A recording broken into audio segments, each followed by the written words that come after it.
কি বলেছিলেন জয় যাতে পদত্যাগে রাজি হন হাসিনা? আন্দোলন দমনের জন্য পুলিশের উচ্চ পর্যায়ে সবাইকে আরো কঠোর হওয়ার নির্দেশ দিয়েছিলেন শেখ হাসিনা। তার যে পদত্যাগ করতে হবে এমন কথাও ভাবেননি স্বয়ং শেখ হাসিনা।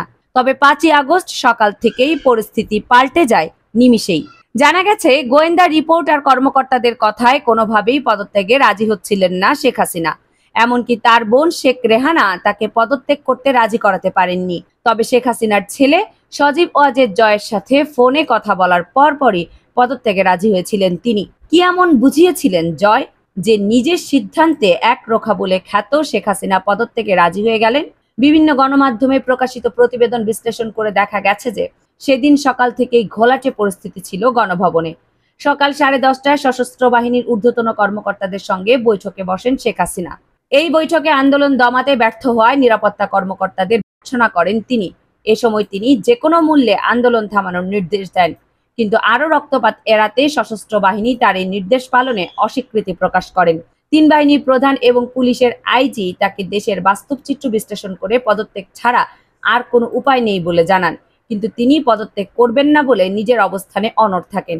শেখ হাসিনাকে জানানো হয় ইতিমধ্যে ঢাকার প্রতিটি প্রবেশ মুখে লাখ লাখ মানুষ অবস্থান করছে। অনেক মানুষের উপর গুলি চালানো হয়েছে, কিন্তু মানুষ সরছে না, বরং আরো বাড়ছে তাদের সংখ্যা। সকাল থেকে 100 জনের বেশি নিহত হয়েছে। ঢাকা আর 1.5 থেকে 2 ঘন্টার মধ্যে দখলে চলে যাবে আন্দোলনকারীদের। জানা গেছে পদত্যাগের প্রস্তাবে শেখ হাসিনা রেগে গিয়েছিলেন। প্রস্তাব প্রত্যাখ্যান করে অফিসারদের ধমকাধমকিও করেছিলেন তিনি। বলেছিলেন, তোমাদের জন্য আমি কি না করেছি, আর এখন তোমরা নিজেদের পিঠ বাঁচাতে চাইছো?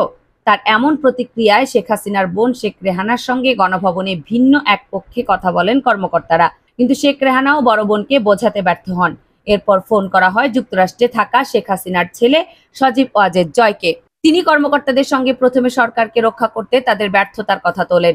জয় নিজেও শুরুতে পদত্যাগে রাজি ছিলেন না, তবে শেখ হাসিনার জীবনের নিরাপত্তা দেওয়া সম্ভব হবে না এবং বড় রকমের মৃত্যু ঝুঁকি আছে এমন পরিস্থিতি জয়ের সামনে তুলে ধরা হলে তিনি পরিস্থিতির গুরুত্ব বুঝতে পেরে মায়ের সঙ্গে কথা বলেন।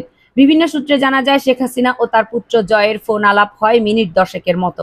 ফোনে জয় তার মাকে বোঝান যে এই মুহূর্তে কোনোভাবেই গণভবনে থাকা তার জন্য নিরাপদ নয়, এমনকি দেশে অবস্থান করাও বিপজ্জনক হতে পারে। তাই যে কোনোভাবেই হোক ভারতে চলে যাবার কথা বলেন জয়। ভারতে না গেলে আওয়ামী লীগ ধ্বংস হয়ে যাবে, শেখ হাসিনা বেঁচে না থাকলে আওয়ামী লীগের হাল ধরার কেউ থাকবে না, এমন কথাও মাকে বলেছিলেন সজীব ওয়াজেদ জয়। জয় শেখ হাসিনাকে আশ্বাস দেন ভারতে আশ্রয় নিলে সেখান থেকে তিনি পুনরায় দেশে ফিরে আসতে বা রাজনীতিতে পুনরায় সক্রিয় হতে পারবেন। ছেলের কথায় পদত্যাগে রাজি হন শেখ হাসিনা। তবে পদত্যাগ করার আগে দেশবাসীর উদ্দেশ্যে একটি ভাষণ দিতে চেয়েছিলেন তিনি। তবে ছাত্র জনতার স্রোত ধেয়ে আসতে থাকে গণভবনের দিকে। এমন খবরে ভাষণ রেকর্ড করার সময় পাননি শেখ হাসিনা। পদত্যাগপত্রে সই করে মাত্র 4টি সুটকেস নিয়েই ভারতের পথে উড়াল দেন দীর্ঘ সময় বাংলাদেশের প্রধানমন্ত্রীর পদ আঁকড়ে থাকা শেখ হাসিনা। কামরুন নাহার রাখি, কেএনআর মিডিয়া।